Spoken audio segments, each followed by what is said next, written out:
What you've just seen is the first recorded example of one of the most predictable hidden secrets of money, the 7 stages of empire. It's a long-term cycle that echoes throughout history right to this very day and is basically a societal pendulum that swings from quality money to quantity currency and back again to quality money. It always plays out in 7 stages. It always ends with gold delivering a knockout blow to debased currencies. And it goes like this. Stage 1. A country starts out with good money, which is either gold or silver, or it's backed by gold or silver. Stage 2. As it develops economically and socially, it begins to take on more and more economic burdens, adding layer upon layer of public works. Stage 3. As its economic affluence grows, so does its political influence, and it increases expenditures to fund a massive military. Stage 4. Eventually, it puts its military to use, and expenditures explode. Stage 5. To fund the war, it steals the wealth of its people by debasing their coinage with base metals, or by replacing their money with currency that can be created in unlimited quantities. Stage 6. The loss in purchasing power of the expanded currency supply is sensed by the population and the financial markets, triggering a loss of faith in the currency. Stage 7.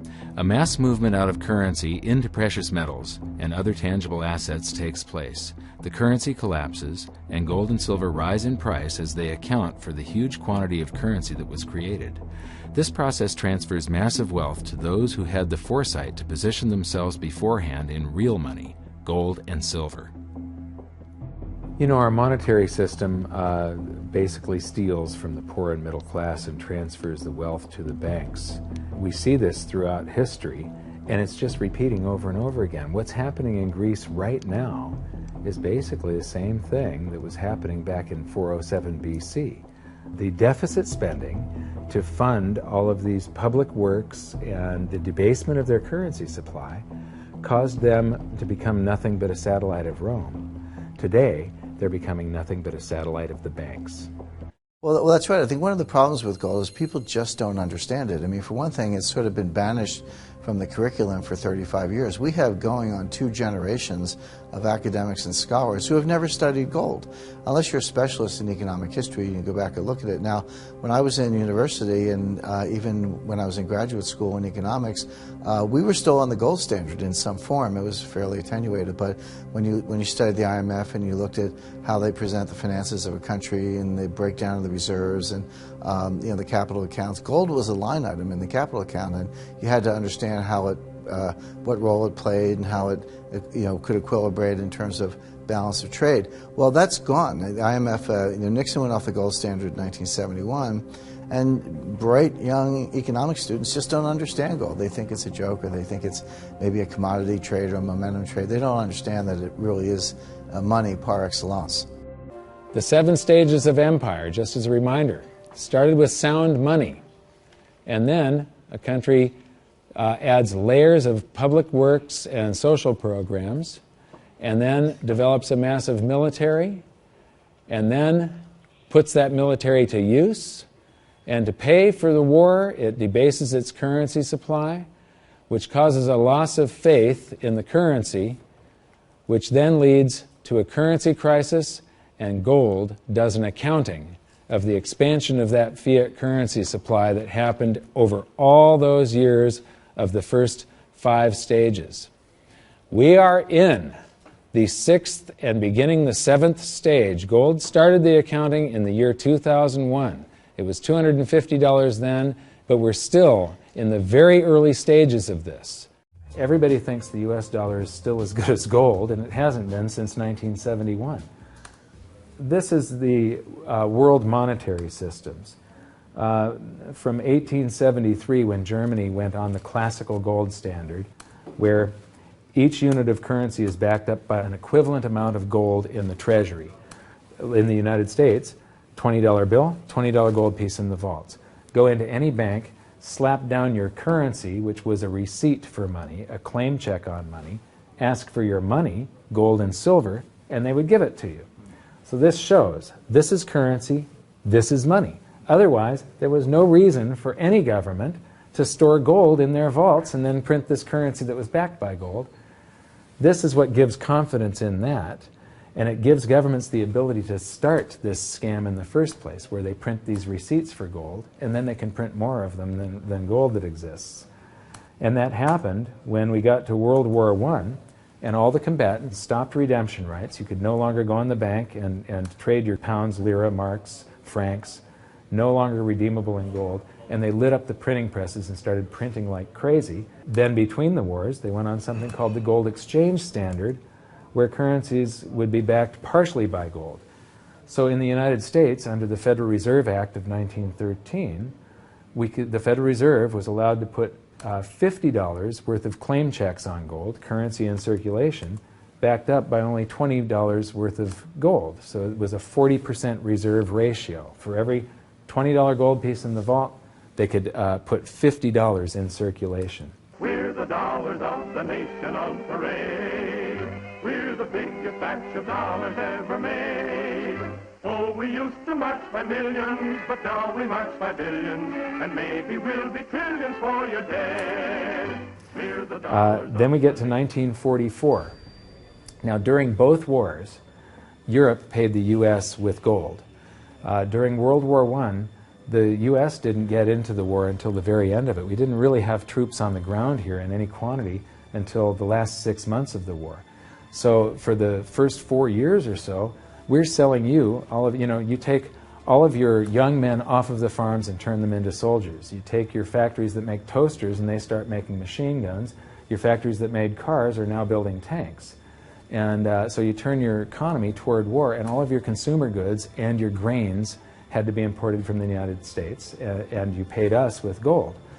Then in World War II, Hitler starts saber rattling in 1936, annexes Austria in 38, invades Poland in 39. Pearl Harbor wasn't until the end of 1941. We didn't have troops on the ground until, I believe, August of 42. So again, there's like 6 years where you're paying us with your gold and we're selling you stuff. This is where Americans have this myth that war is good for the economy. War is good for the economy if you're not in it and you're selling them the tools of the trade. Yes, America's national income gets bigger and bigger. In 1943, it was $142 billion. That was double the 1939 figure, triple the figure for 1933. But by the end of World War II, the U.S. had 2/3 of all the world's monetary gold, the central bank gold, and the rest of the world had to share the other third, and Europe had none. So the world monetary system was no longer going to work. It would collapse. But we had made all these loans of dollars to Europe, so Europe was flooded with dollars. And so representatives from around the world met at Bretton Woods, New Hampshire in 1944. They came up with a new world monetary system called the Bretton Woods system, where every currency on the planet, with the exception of just a few, they would be backed by the U.S. dollar, and the U.S. dollar would then be backed by gold at $35 per ounce. This gave confidence to all currencies. So this gave the world stability, and it pegged all the world's currencies to each other through the dollar to gold. So there was no such thing as the Forex. Currencies didn't float. The exchange rates were fixed year after year, and this helped to make world trade boom. Then the dollar standard starts because we kept on printing dollars. Under the Bretton Woods system, there was no reserve ratio established where the U.S. actually had to have a certain amount of gold for how many dollars we created. So we had done a bunch of deficit spending for Korea, for Vietnam, for Johnson's Great Society, and expanded the currency supply, the amount of paper dollars in circulation, and exported them all over the world. And then in the 60s, Charles de Gaulle, president of France, realizes that we don't have the gold to back up the dollars. Le fait que beaucoup d'États acceptent par principe des dollars au même titre que de l'or entraîne les Américains à s'endetter et à s'endetter gratuitement vis-à-vis de l'étranger, car ce qu'ils lui doivent, ils le lui payent avec des dollars qu'il ne tient qu'à eux d'émettre. Nous estimons nécessaire que les échanges internationaux soient établis comme c'était le cas avant les grands malheurs du monde, sur une base monétaire indiscutable et qui ne porte la marque d'aucun pays en particulier. Quelle base?